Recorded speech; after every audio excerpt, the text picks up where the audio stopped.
ಸ್ನೇಹಿತರೆ,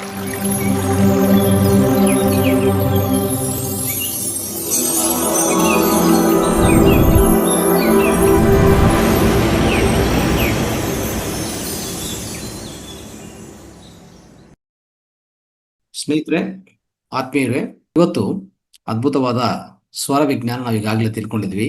ಸ್ವರ ವಿಜ್ಞಾನದಲ್ಲಿ ಅನೇಕ ವಿಷಯಗಳು ತಿಳ್ಕೊಂಡಿದ್ವಿ. ಈಗ ಈ ಜನನ ಅಂದ್ರೆ ಆ ಆ, ಅಂದ್ರೆ ಒಂಥರ ಹೆಣ್ಮಕ್ಳ ಗಂಡ್ಮಕ್ಳ ಇಲ್ಲ ಅಂದ್ರೆ ಸ್ತ್ರೀಯ ಪುರುಷ ಯಾರು ಜನ್ಮಿಸ್ತಾರೆ. ಈ ಉದಾಹರಣೆಗೆ ಯಾರಿಗೋ ಗರ್ಭ ಆಗಿರ್ತದೆ, ಅವ್ರಿಗೇನು ಹೆಣ್ಣ ಗಂಡ ಅಂತ ಅವ್ರಿಗೆ ಕಂಡಿಡ್ಬೇಕಾಗತ್ತೆ. ಯಾವ ರೀತಿಯಲ್ಲಿ ಹೆಣ್ಣು ಮಾಡ್ಕೋಬೇಕು ಗಂಡು ಮಾಡ್ಕೋಬೇಕು ಅದನ್ನೂ ಇದೆ ಸ್ವರ ವಿಜ್ಞಾನದಲ್ಲಿ ನೋಡಿ. ಯಾವ ರೀತಿಯಲ್ಲಿ ಅಂತಾರೆ ಅದು ಹೇಳಕ್ಕೆ ಪ್ರಯತ್ನ ಮಾಡ್ತೀನಿ. ಸ್ನೇಹಿತರೆ, ಇದು ನಿಜವಾಗ ವರ್ಕ್ ಆಗತ್ತೆ ಅಂದ್ರೆ 100% ವರ್ಕ್ ಆಗತ್ತೆ. ಯಾರು ಪಾಲನೆ ಮಾಡ್ತೀರೋ ಅವ್ರಿಗೆ 100% ಗ್ಯಾರಂಟಿ. ಯಾವ ರೀತಿಯಲ್ಲಿ ನೋಡೋಣ.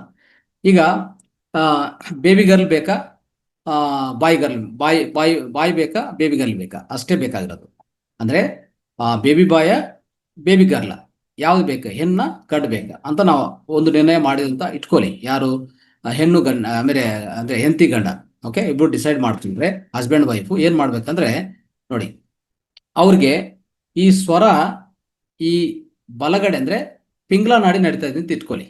ಆ ಸಮಯದಲ್ಲಿ ಅವರು ಇಬ್ರು ಮೀಟ್ ಆಗಿದೆ ಅಂದ್ರೆ ಏನು, ಅವರ ಲೈಂಗಿಕ ವ್ಯವಹಾರವನ್ನು ನಡ್ಸ್ಕೊಂಡಿದ್ರೆ ಏನಾಗತ್ತೆ ಗೊತ್ತಾ, ಅವ್ರಿಗೆ ಆಗುವಂಥದ್ದು ಏನಾಗತ್ತಂದ್ರೆ ಬಾಯ್ ಚೈಲ್ಡೇ ಬರುತ್ತೆ, ಅಂದ್ರೆ ಗಂಡೇ ಬರ್ತದೆ.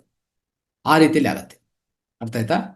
ಸೊ ಆ ಇದು ಒಂಥರ ಸ್ವರ ವಿಜ್ಞಾನ ಮಾಡ್ಕೊಳ್ಳುವಂತ ಅತ್ಯದ್ಭುತ ಮಾಹಿತಿ ಇದು ಹೇಳ್ಬೇಕಂದ್ರೆ. ಅದೇ ರೀತಿಯಲ್ಲಿ ಹೆಣ್ಣು ಗಂಡು ಮೀಟ್ ಮಾಡುವಾಗ ಅವ್ರ ಸ್ವರ ಈ ಅಂದ್ರೆ ಎಡಗಡೆ ಅಂದ್ರೆ ಅದೇನು ಲೆಫ್ಟ್ ನಾಸ್ಟಿಲ್ ಅಂತ ಹೇಳ್ತೀವಿ, ಅದೇ ನಾವು ಚಂದ್ರನಾಡಿ ಅಂತ ಕರಿತೀವಿ, ಎಡನಾಡಿ ಅಂತ ಕರಿತೀವಿ. ಅದು ನಡೆಯುವಾಗ ಇಬ್ಬರು ಲೈಂಗಿಕ ಅದರಲ್ಲಿ ಪಾಲ್ಗೊಂಡಿದ್ರೆ ಅದೇನಾಗತ್ತೆ ಗೊತ್ತಾ, ಅವ್ರಿಗೆ ಬರುವಂತ ಬೇಬಿ ಗರ್ಲ್ ಬೇಬಿ ಆಗಿರ್ತದೆ. ಇದನ್ನು ದಯವಿಟ್ಟು ಇದರಲ್ಲಿ ಅಂದ್ರೆ ನೆನಪಿಟ್ಕೊಳ್ಳಿ. ಮತ್ತೆ ಯಾರು ಬೇಕಂದ್ರೂ ನೀವು ಹೇಳ್ಬೋದು ವಿಜ್ಞಾನ. ಇದು ಹಾಗೆ ಆಗತ್ತೆ ಆ ರೀತಿಯಲ್ಲಿ. ಅದಕ್ಕೋಸ್ಕರ ಖಂಡಿತ ನಾವು ಇದನ್ನು ಪಾಲನೆ ಮಾಡಬೇಕು. ಅಂದ್ರೆ ಸ್ವರ ಯಾ ಕಡೆ ನಡಿಬೇಕು, ಕರೆಕ್ಟ್ ಸ್ವರ ನಡೀತಾ ಇರುವಾಗ ಆ ಟೇಬಲ್ ಇನ್ನೊಂದು ಏನ ಹೇಳಿದ್ರೆ ಇಬ್ಬರು ಸಹ ಆ ಟೇಬಲ್ ಚೆಕ್ ಮಾಡ್ಕೋಬೇಕು ಸ್ನೇಹಿತರೆ. ಯಾಕಂದ್ರೆ ಆ ಟೇಬಲ್ ಅಲ್ಲಿ ಏನಿರ್ತದೆ, ಯಾವ ಪಕ್ಷ ಯಾವ ತಿಥಿ, ಅರ್ಥ ಆಯ್ತಾ, ಯಾವ ತಿಥಿ ಮತ್ತೆ ಯಾವ ಗಂಟದಲ್ಲಿ ಏನು ಸ್ವರ ನಡಿಬೇಕು ನೋಡ್ಕೊಳ್ಳಿ. ಆ ಸ್ವರ ನಡೀತಾ ಇರಬೇಕು. ಆದ್ರೆ ಏನಾಗತ್ತೆ, ಆ ಸ್ವರ ಇಬ್ಬರಿಗೂ ಸಹ ರೈಟ್ ನಾಸ್ಟಿಲ್ಗೆ ಯಾವಾಗ ಬರುತ್ತೋ ಅವಾಗ ಇಬ್ಬರು ಆ ಈ ಲೈಂಗಿಕದಲ್ಲಿ ಪಾಲ್ಗೊಂಡ್ರೆ ಅವಾಗ ಅವ್ರು ಬರೋಂಥ ಬಾಯ್ ಚೈಲ್ಡ್ ಆಗತ್ತೆ. ಅಂದ್ರೆ ಅವಾಗ ಏನಾಗತ್ತೆ, ಬೇಬಿ ಬಾಯ್ ಆಗತ್ತೆ. ಆದ್ರೆ ಆ ಇಬ್ರು ಪಾಲ್ಗೊಳ್ಳೋದಲ್ಲಿ ಈ ಲೆಫ್ಟ್ ಅಲ್ಲಿ ನಡೀತಾ ಇರುವಾಗ ಸ್ವರ ಇಬ್ರಿಗೂ ಲೆಫ್ಟ್ ಅಲ್ಲಿ ನಡೀತಾ ಇರುವಾಗ ಅವ್ರು ಪಾಲ್ಗೊಂಡಿದ್ರೆ ಏನಾಗುತ್ತೆ, ಖಂಡಿತ ಅವ್ರಿಗೆ ಆಗುವಂಥದ್ದು ಗರ್ಲ್ ಬೇಬಿ. ಅರ್ಥ ಮಾಡ್ಕೊಳ್ಳಿ. ಇಷ್ಟು ಮಾಹಿತಿ ನೀವು ತಿಳ್ಕೊಂಡಿದ್ರೆ ತುಂಬಾ ಉತ್ತಮ ಆಗತ್ತೆ. ಸೊ ಇದನ್ನು ಉಪಯೋಗಿಸ್ಕೊಂಡು ಅನೇಕ ಜನರು ಇದನ್ನು ಉಪಯೋಗಿಸ್ಕೊಂಡಿದ್ದಾರೆ. ಸೊ ಅದೇ ರೀತಿಯಲ್ಲಿ ಇನ್ನೊಂದು ಏನಾಗುತ್ತೆ ಗೊತ್ತಾ, ನಮ್ಮ ಸ್ವರ ಸರಿಯಾದ ರೀತಿಯಲ್ಲಿ ಆಗಿಲ್ಲ ಅಂದ್ರೆ ಈ ಟೇಬಲ್ಸ್ ಇದೆಲ್ಲ, ಆ ಟೇಬಲ್ಸ್ ಪ್ರಕಾರ ಸ್ವರ ಆಗ್ತಾ ಇಲ್ಲ ಅಂತ ಇಟ್ಕೊಳ್ಳಿ. ಹಸ್ಬೆಂಡ್ಗಾಗ್ಲಿ ವೈಫ್ಗಾಗ್ಲಿ ಇವ್ರು ಎಷ್ಟೇ ಮಾಡಿದ್ರು ಎಷ್ಟೇ ಪ್ರಯತ್ನ ಮಾಡಿದ್ರು ಅವ್ರ ಮಕ್ಕಳಾಗಲ್ಲ. ನೋಡಿದ್ರಾ?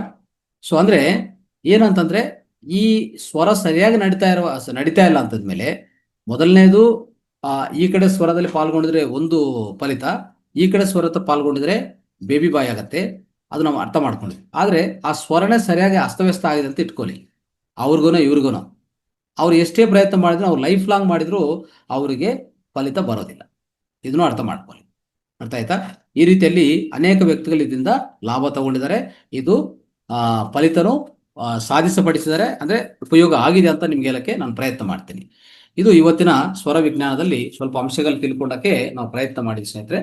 ದಯವಿಟ್ಟು ಎಲ್ಲರೂ ಪಾಲನೆ ಮಾಡಿ. ಸೊ ಇದೆಲ್ಲ ಕೇಳಿಸ್ಕೊಂಡಿದ್ದಕ್ಕೂ ತಮ್ಗೆಲ್ಲರಿಗೂ ಧನ್ಯವಾದಗಳು. ನಮಸ್ತೆ. Thank you.